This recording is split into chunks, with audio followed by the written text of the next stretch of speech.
Hi you guys, welcome back to my channel. My name is Jennifer. Today is May 30th, 2021, and I wanted to do a pretty big life update. I haven't posted for a while, and that's for a lot of reasons, but I'm gonna kind of tell you what's been going on in my life. It's not really gonna be about weight loss related, it's gonna be more my personal stuff, but it's important for you guys to know so that you know like why I might not be posting very much in the next while. So, some really good stuff happened in the past couple months. I had my 25-year wedding anniversary, and my husband and I went on a fantastic little getaway to Lake Tahoe, California, and it was wonderful. Unfortunately, when we got back, we lost our cat. We had to put her down. She got very, very, very sick, and that was just heartbreaking for me. I'd had her for 16 years, and so I kind of went a little under the radar for a little while. That was really, really hard for me to lose my cat and to be there with her, through that was really hard. And then we ended up, after a couple weeks, so that was at the very beginning, first couple weeks of April, and then we ended up pet sitting for my brother-in-law, sister-in-law. We ended up pet sitting their little dog Bentley, who is a French bulldog, I think it's called. And so that was interesting. That was like 2.5 weeks, and that actually took a lot of energy. So that's something else that kind of kept me like kind of really, really busy, not able to do like much else besides it kind of baby. Plus, I work full time, so pet sitting. And then we ended up doing, for Mother's Day, my kids and I, we went to Cambria, California for a little getaway, and that was just fantastic. And we had such a wonderful time. But something bad has happened in my life. It all basically started 6 days ago. 6 days ago, my daughter Amanda has a dog named Bella, and I've talked about Bella. You guys have seen her. She's like a pit bull basset hound. You've seen her like in the background of a lot of my videos. She started getting really sick, and we kind of thought maybe she had like a bladder infection or something, because she had like a really bad, like kind of like a smell and a little bit of like a discharge, which is way TMI. I'm sorry, but something was up. And so six days ago, my daughter took her dog to the vet, and we were kind of frustrated because they said, okay, it was just her anal glands or something. So they took care of that, and that's kind of gross. But if you're a dog owner, you understand that that's something that has to be done. It's part of pet ownership. It's one of those things. Well, but we kind of felt like something else was wrong. She was having a lot of other behaviors that were just very uncharacteristic. She wasn't acting right. And then on that same day, that evening, she kind of had this really severe, almost like a fit where it didn't stop, where she was breathing really hard, very labored breathing. She had her head stretched up, and she was panting, and her body over a period of about an hour and a half became very, very rigid. Her arms were straight out. She lost the ability to walk. She was like crumbling, like her legs were collapsing when she would try to walk, before it really escalated to a more severe point. Like she was kind of like dragging her toes, trying to walk. And then while that was happening, she ended up getting to that point where she was fully like stiff as a board, arms fully outstretched. And where we live, we do have emergency vets, but they actually have limited hours. And if there is some place that was 24 hours, we weren't aware of it at the time. And so we hoped that it would resolve, but it was very, very, very scary. Well, then in the morning, I'd actually called in sick because I'd had a migraine. And so I happened to be home, and my daughter came up with Bella, and she was like, oh my gosh, Mom, you have to see what's happened to Bella. And she basically was paralyzed. Like, just she couldn't use her back legs at all. So we immediately started taking the dog to the vet. We were able to make an appointment for our local vet, and we took her in, and they said, we don't know what's going on, but this is more than we can handle. And so they referred us over the hill to another vet that is a little more specialized in, they've got just more resources. It's like we live in a very small town, and so they sent us to like the big city sort of vet And so they diagnosed her with just an unknown cause, but she is paralyzed. And they offered to do an MRI. They estimated the cost for an MRI would be between $3,000 and $6,000. They offered that if they found something, they could do surgery, and the surgery was estimated at between $8,000 and $12,000. So altogether, it would have been $20,000 if we had done the MRI. And so we made the decision to do X-rays and blood work. They didn't find anything on the X-rays. They didn't find anything in the blood work. So we have no idea what has caused this paralysis in my poor little dog, who is only 4.5 years old. We actually got Bella at the same time I had just had my vertical sleeve gastrectomy surgery, which is January of 2017.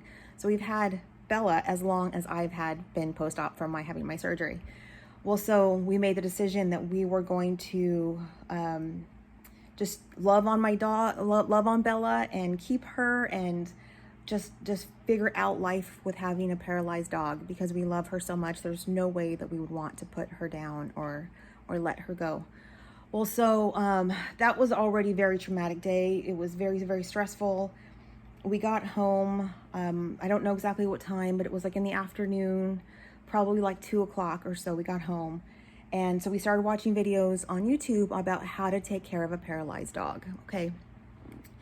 Well, we watched a video about how to help a dog go to the bathroom, because when they're paralyzed, I mean, they can't just get up and walk outside and go to the bathroom anymore. So we were doing that, and my daughter, who is 24 years old, she wanted to help Bella try to go to the bathroom, and I didn't feel comfortable doing it yet. I didn't feel like we had watched in the videos. I was really tired. I was trying to take a little bit of a nap on the couch, and so she kept asking, like, come on, mom. And I was like, no, let's just wait.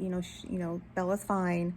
Well, so Amanda was kind of like, well, I'm going to do it, Mom. I'm just going to do it on my own, which was fine with me. I mean, it's her dog. Well, within seconds, I heard the most horrific sound that you can hear as a parent. Bella, in her state of fear and pain, attacked my daughter Amanda, and I immediately jumped up from where I was at the same spot I'm at right now. I immediately jumped up and ran around, behind this chair that's right here, and my older dog Raven was pressed up against the back of the chair. Bella was next to her, and my daughter was now standing up, holding her hands up and bleeding from being attacked by the dog.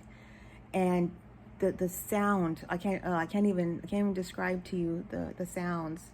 But I immediately, I didn't think it out. I didn't plan it out. It was complete instinct, where I went to grab the dog to get the dog away from my daughter and away from my other dog. Like my protection instincts really took over, and Bella ended up biting me really, really badly. And you could see that she got me really badly on my thumb, but she actually broke my arm. She bit me so bad. Sorry.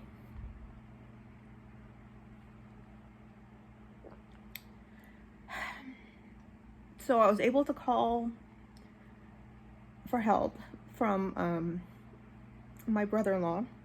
He contacted, I tried to call my husband. He couldn't answer. Called my brother-in-law. He was able to get a hold of my husband, or alert him that we kept calling, so he knew that he needed to call home.